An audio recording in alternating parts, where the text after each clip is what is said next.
Jerry Garcia created some of his most memorable solos using the Mixolydian mode, but how did he do it and how can we make better use of it in our own solos? To answer that, today we're going to break down 3 amazing sections from 3 different Dark Star jams. Be sure to stick around to the end, because I'm going to show you a really simple exercise to master the Mixolydian mode. To get started, here's the first section.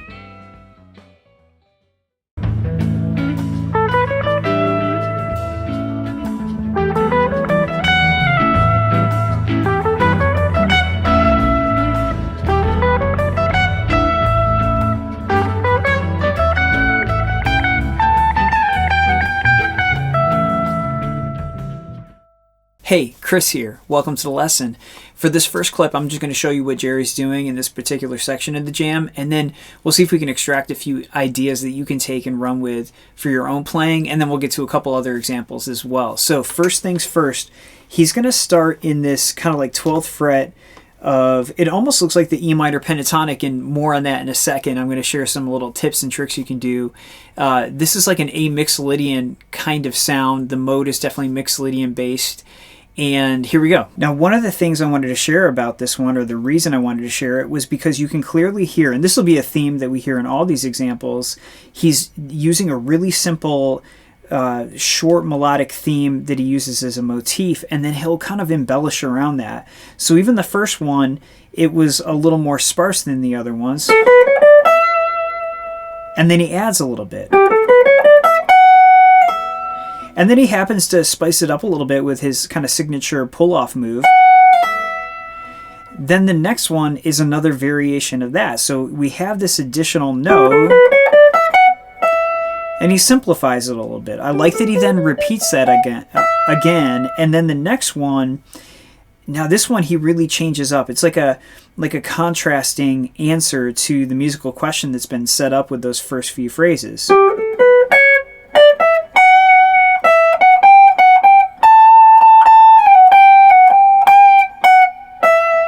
So as he meanders up to A, that is our, that's the root of our kind of, or the tonal center of this. Even though it's A Mixolydian, which is really coming from the key of D major, the chord A, or the note A, feels like the home bass chord. So we go up to that and then away from it. And that's that classic move again, that double pull off, and then he slides. And we end up here on E. Now, one of the points I wanted to bring up here that you can play around with and implement in your own playing is, like, instead of thinking of this as A Mixo, which it definitely is, maybe approach it with more E Dorian type things. And the reason I say that is because the notes are going to be the same. It's coming from the same major key, which is D, but it'll give you a little different approach. So what I'm going to do is, like, use this first position of E minor pentatonic up here, and I'm just going to add in the Dorian note, which is going to be the note C sharp, which happens to be the major third of A. So it works really well as like a target note during the jam. In a second, I'll put the loop on and give an example. But when you go through your pentatonic, all you have to do is think of this. You play the first few notes, and then you can go down a fret, slide up, and then add this note ring finger on the B string. And then, you've got the rest of it. So basically, it's just adding a C sharp to it. Now, not every key will work with that note, obviously, so I think it's better just to memorize the pattern in that case. Eventually, we want to break out of the pattern, but it gives us a sense of where that special kind of Dorian note is if we're looking at it from the lens of E. Now, the cool thing with that is E is the 5th of the A chord that's kind of the home bass. So we just have a different kind of approach. So here's what it sounds like if I more focus my approach from an E pentatonic or E Dorian kind of vibe.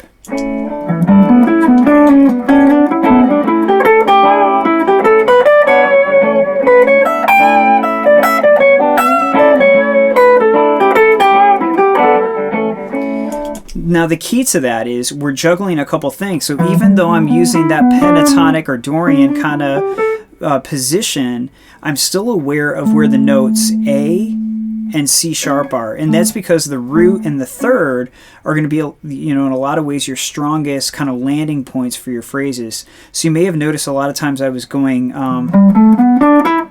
to the C sharp,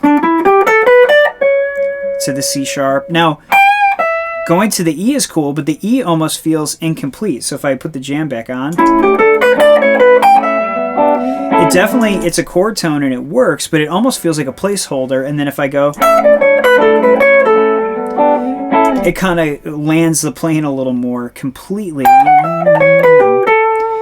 And so we can just use that position. Now the cool thing is you've got 4 other pentatonic positions or Dorian, you know, kind of positions. I like to kind of use the pentatonic scale as a skeleton and then just pepper in that special Dorian note in this case. So if we're in the next, I'm going to work my way backwards. If I go from the 4th position, the 5th position of E minor pentatonic, I'd be here.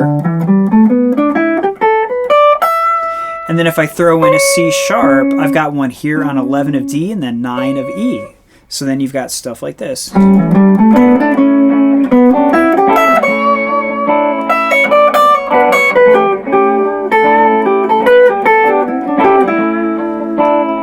So a really cool approach that takes you out of that like really A dominated focus point, which can be really cool too. And in a minute, I'm going to bring that back. But sometimes when we're jamming, and especially in an improvisational kind of situation, it's cool to have different avenues to go so you don't get bored and so the listeners stay engaged and you kind of take them on an adventure. So now let's move down another zone into the 4th position. So your 4th position of E minor pentatonic would be right here.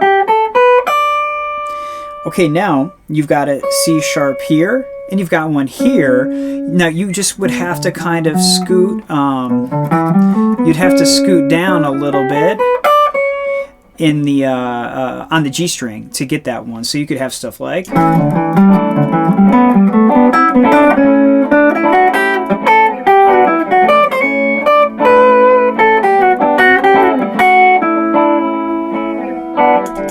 All right, now let's make our way down. 3rd position, you'd have this kind of zone right here. And just like we've been doing, let's look at where the C sharps are. So we've got one here, and we've got one here to target. And, you know, obviously knowing where the A is really cool too, but I'm kind of more focused on targeting those notes. So then we have stuff like.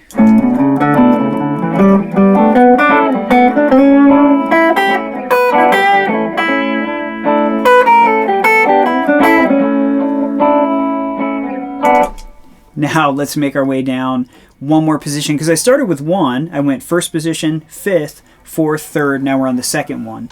So that would be more like this. And by the way, you know, I'm just playing with more of an economy of movement kind of fingering. So some of you may want to do ring finger and index right there or whatever. I like to start with the middle finger a lot of times, but not all the time. So that part of it, you know, make it your own.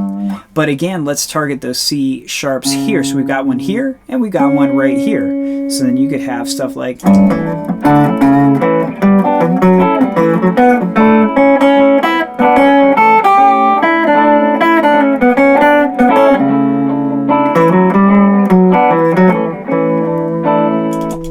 So hopefully that gets the creative juices flowing a little bit on a different approach than like just an A Mixolydian kind of vibe. For the next approach I'm going to share with you, what we're going to do is instead of think of a scale pattern, we're going to switch over to more of a chordal or arpeggio thought. So now the kind of chordal equivalent of Dorian, because I was talking about E Dorian, is an E minor 6, and they're really easy to play. If you take the pinky finger up on 12 of E, that's the root, you do a minor triad, and then just go up a whole step from the 5th of your triad. You have a root, a minor 3rd in that case, a 5th, and then go up a whole step, and that creates a minor 6 arpeggio. Now the cool thing is that C sharp right there that I just ended up on is also the major 3rd of an A7, which is more of the kind of modal center, or the tonal center here. And just like I was doing a triad and adding a tone, I'm going to do that for A. Here's an A major triad, and if you go up 3 frets from the 5th, that gives you a flat 7. And you actually can go a little higher on that one too. So if we connect those two, we've got E minor 6, A7, and there's all kinds of things you can do with that. So here's the loop again.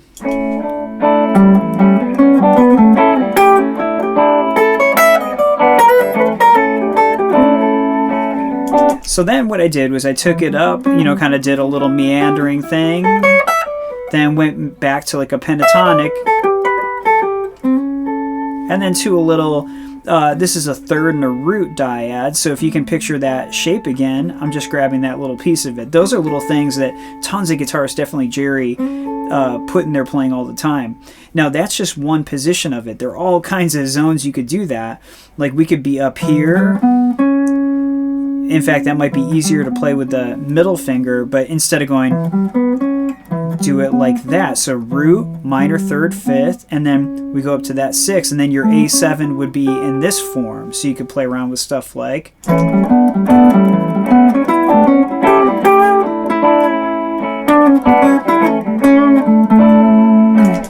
And the combination of doing kind of arpeggio things and then going back to a scale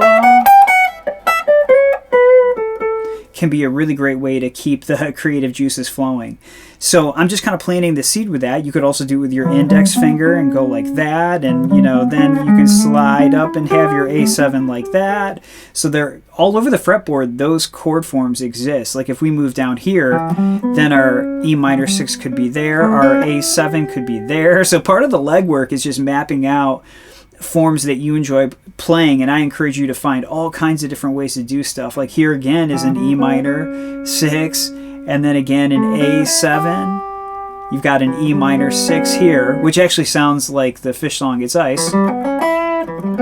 So you have all kinds of forms you can play around with, and each one of those forms, you know, whichever you decide to go with, like if you start with your index versus your pinky, you're going to be inspired to do a little different thing. Okay, so that does it for a few ideas for that first clip. Now I'm going to play a second clip for you guys, and it has a couple other different things to offer, and we'll break it down in just a second. Here it is.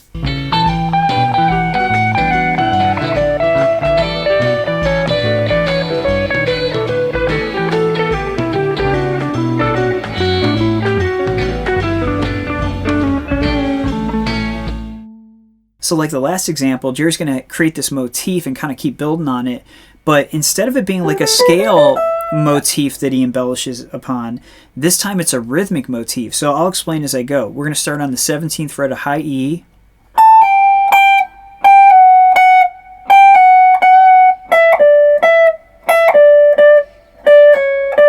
Now I want to pause there. He's going to change it in a second, but there's this kind of, you know, there's this kind of pattern where it's in threes. And if you're comfortable counting in 16th notes, you go 1 E and 2 E and 3 E and 4 E and 1 E and 2 E and. Now another way to think of that is having a little quick rest and going rest 1 2 3 rest 1 2 3 1 2 3 1 2 3. Now I would encourage you to try to count it in 16th notes so you can keep track of where you are in the measure, but it is just like a little 3-note spurt that happens.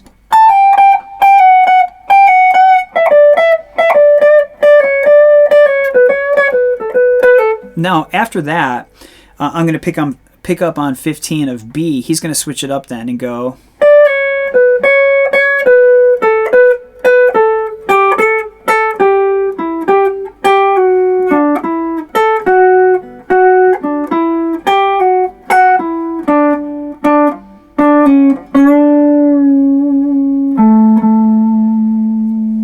The other thing I wanted to share about this clip that I thought was really cool is the way that Jerry uses slides to change positions. So you've got this first little bit way up here, slide,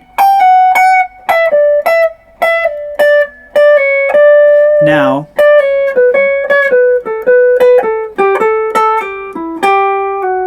and then he's going to slide down from 12 to 11.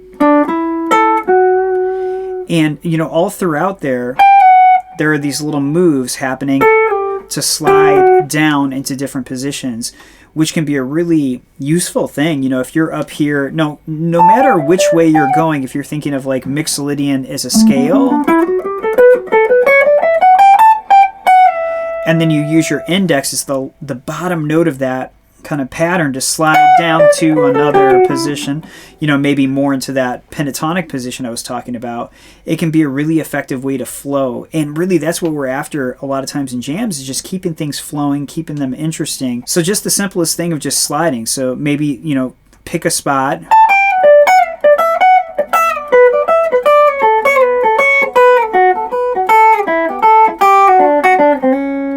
And then one more thing to kind of take out of this clip that we can apply to our own playing and turn into a little improv exercise is try to target the third or the root as like a landing zone for a phrase. So if we're like, let's say we're up here where he kind of starts out, here's a third, here's a root, and here's a root.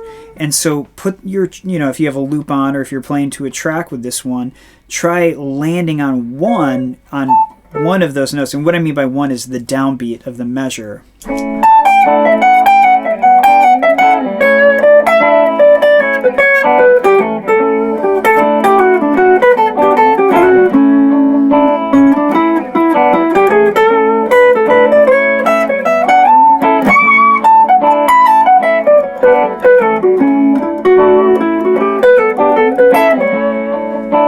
Now, sometimes I cheated a little bit and I went on the of four or the and or whatever. Those are really cool ways to move your phrasing forward, create forward motion. So instead of going 1 E and a 2 E and a 3 E and a 4 E and a 1, maybe go 1 E and a 2 E and a 3 E and a 4 E and a. It's a subtle thing, but it really can push your jam forward and just create some motion there. And, you know, maybe have a round where you really target your third.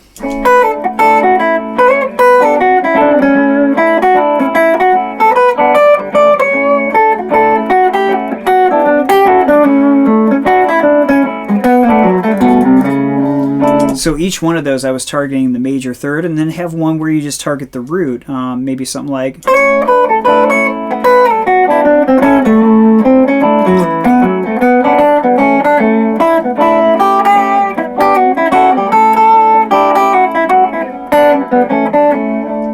Those are going to be your strongest landing zones. Now, you could also go to the fifth, and you can do a whole bunch of stuff. You don't have to always follow the rules, but knowing where the root and the third are at in all positions is probably a really good idea. And by the way, some of these things that I covered already, like the arpeggios and stuff like that, just knowing the triad really tells you where those tones are.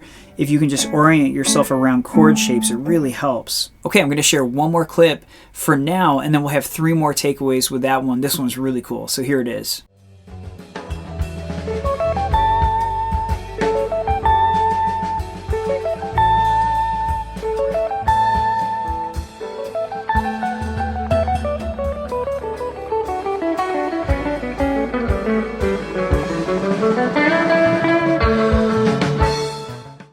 So this time, to build up his motif, he's going to use a rhythmic pattern and an arpeggio, and he combines them together with a triplet feel. Triplet, triplet, triplet, triplet, triplet, triplet, 2, 3, 2, 3. The next part is really cool. So he's going to start out the same way.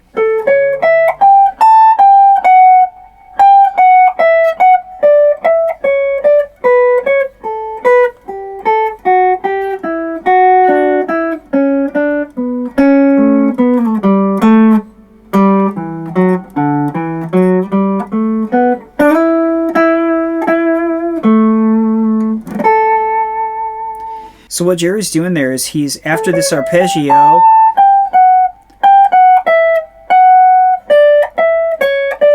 those are all thirds. So we have a major third, a minor third, a minor third, major third, major third, minor third. He's just going through the thirds with the Mixolydian mode. You know, we're still in that A7 thing. So really it's basically just D major in thirds. And one thing you can do, if that's not a familiar part of your playing, is let's say you want to practice. I'm going to go to the home key, which is D major.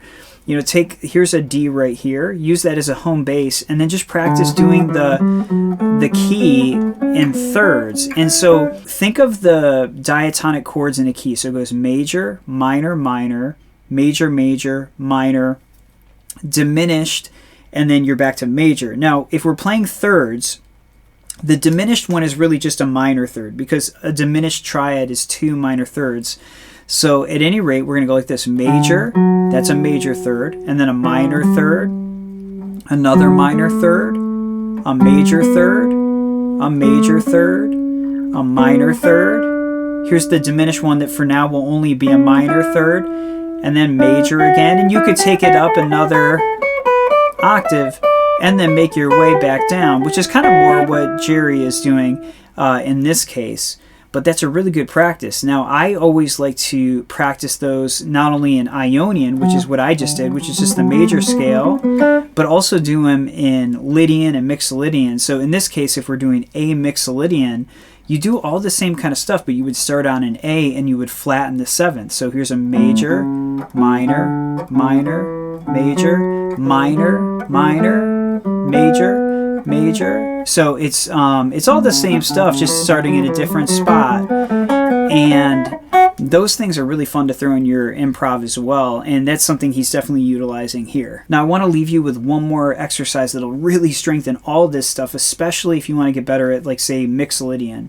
I encourage you to try doing scale patterns, thirds, triads, and seventh chords in 3 different fingerings, and here's what I mean. Let's say you want to get better at A Mixo, or just Mixo in general. Here's an A right here. I'm going to start with my pinky and do the scale pattern for the mode.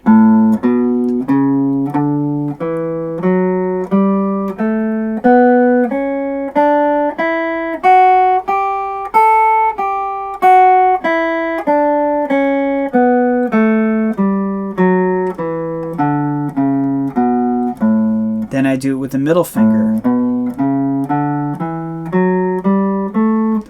I like to do a little shift right there.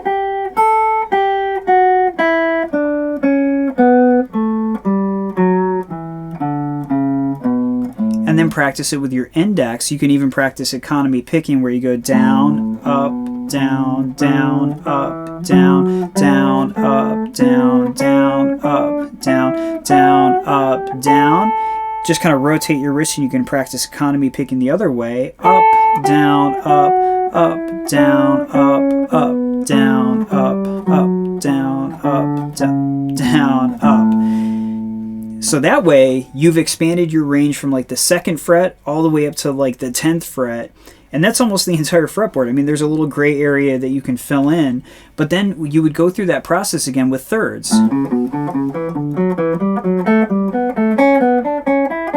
And then do it here with middle. And then do it with your index. Then I would do the same thing with triads.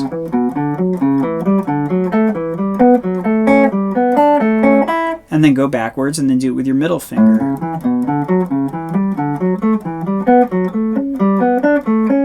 And then go backwards and then do it with your index.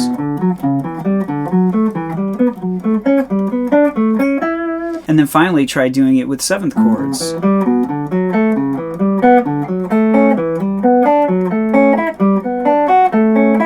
And then do it here.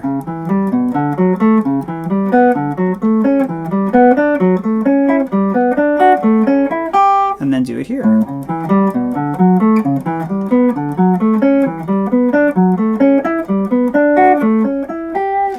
If you practice that way, you will have trained yourself to play just about every different kind of arpeggio or triad form. There are only a handful of them that you really have to know really well, and they just kind of keep trading places. So that's a practice that'll really strengthen your improv, because then you'll know where everything is, like all over the fretboard. Thanks so much for hanging with me. I covered a lot of ground today, so if there's anything in there that you need me to explain a little more deeply, or if you have any questions about anything, don't hesitate to ask. I really want to help out in any way I can. And if there's any other solos or parts of jams you want help with, or like topics, this is more of an approach video than like learning note for note how to play a whole solo. But keep the suggestions coming. I really appreciate it. I've got some fun stuff in store coming up soon, so stay tuned. Please subscribe if you haven't already, and I'll see you next time. Thanks.